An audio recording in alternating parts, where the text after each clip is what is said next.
I could have been your teacher. In fact, I know some people in the classroom who, in the classroom, the chat room, who go to school and are taught by people I used to go to college with, my contemporaries. It's kind of weird. Someone came in the chat room a couple weeks ago and says, "Hey, do you know this guy? He says he used to room with you in college." I'm like, it's kind of freaky. So yeah, I guess you guys are the classroom now. Class! Class! Shut up! Thank you. Got a top 5 list here for school. You can't drop out. You can't. You sit in your seat. I'll send you out in the hallway. Send you to another video website. You're not careful. Kyle submitted a top 5 list for school. He says he's hoping to help the rest of the community at live.pirillo.com succeed in their schooling program. So he's got this top 5 list. Number 1, organization. Organization is key to doing well in school. Even though you think you will make the same problems, such as forgetting homework, when you're not organized, organization actually helps that. I think we need a lesson in redundancy. Even though you may think it will not. Of course, it will not work if you think it won't, but if you put that tiny bit of effort in staying organized, it can make a difference from turning in a research paper to not, which results in a 0 as a test grade. Organization will go a long way, even in the future. Once you are in college, you will not have your parents or teachers reminding you to do everything or helping you. You will be independent. Oh, that's very true.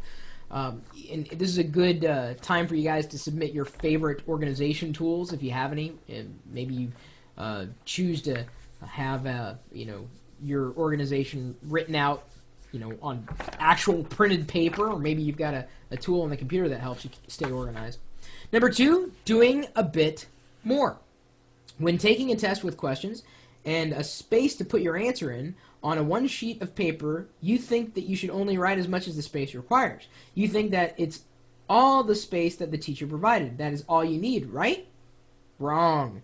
Teachers actually do want the best from you, even though they might not suggest you getting a loose leaf piece of lined paper. I encourage it. Going the extra mile can go from a B to an A or a C to a B and so on. I think the point is, when you think you push yourself far enough, maybe you haven't. Never do the minimum. I'm not saying you have to do the maximum or go beyond it, but just never do the minimum. The closer you can get to the maximum, and just maybe a little beyond that, I think that, the happier you're going to be. And, there are going to be kids that will say, teacher's pet, teacher's pet. And you know what? You're probably never going to see them again for the rest of your life once you're past school. So it doesn't really matter what they say and what they think, because ultimately it's you and your grades. Number 3, procrastinating. Many of us procrastinate, meaning putting things off until later. Ooh, we got a little vocabulary lesson there. I even tend to procrastinate, not trying to make myself almighty. I also make errors, like we all do. So you missed a few days of school, and you need to make up some homework. The night you come back, you have no homework. Why not do it then instead of procrastinating until you have to hope that you are going to be able to get it finished on time, and you're only going to be stressed and do less quality homework. It's always good to get something over and done with instead of letting it pressure you.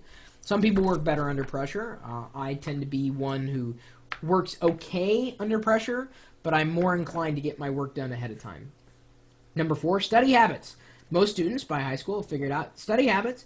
You may like to study in different ways. Some people like to read things out to themselves. Some people want other people to read to them. And some people even write things on paper and get it into their head again and again and again. And I think this is a good point here. Just because someone learns one way doesn't mean you're going to learn that same way. You have to find your pattern. You have to find your habits. You have to find your trigger. And remember, we've gone over this. My trigger is somewhere right in here.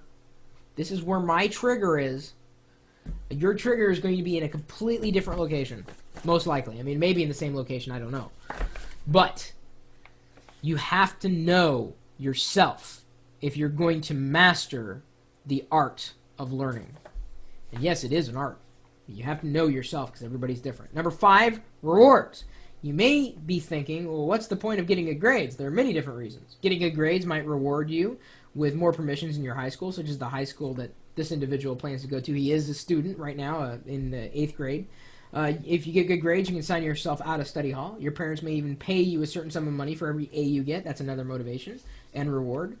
And you know, I think knowledge is its own reward. And I know that sounds a little bit trite of me to say, but it's true. I mean, there's some things, a lot of things from my earlier years of education that I don't remember, but it gave me a foundation upon which I became interested in just taking in information. And more than anything else today, I am just an information junkie. Where did I go to school? I went to grade school at St. Joseph's Elementary in Des Moines, Iowa. I went to high school at both Dowling for my freshman year, and then Southeast Polk. I graduated in 91, went to the University of Northern Iowa, graduated magna cum laude with a degree in English education, which means, as I pointed out before, I could have been your English teacher. What a nightmare that would have been, because it would have been less about an English class and more about, here's how you blog. I would have had everybody in my class blogging every single day about anything they were passionate about, and then I would grade them on their grammar on their blog. Would that be a stupid idea or a good idea? I mean, we'd have to get like parents' permission and everything because you're putting yourself on the web, but maybe we'd have to do it anonymously or whatnot. But wouldn't that be a good idea? You'd practice every day, you know, and you'd blog, so you'd have all this content that was yours. You know, you wouldn't get graded necessarily by, I mean, grammar would be a big part of it, certainly, but you'd largely get graded on your personal voice, because I think it's important to develop your personal voice. That helps you develop your English skills. And you need to communicate. And we're not perfect, none of us.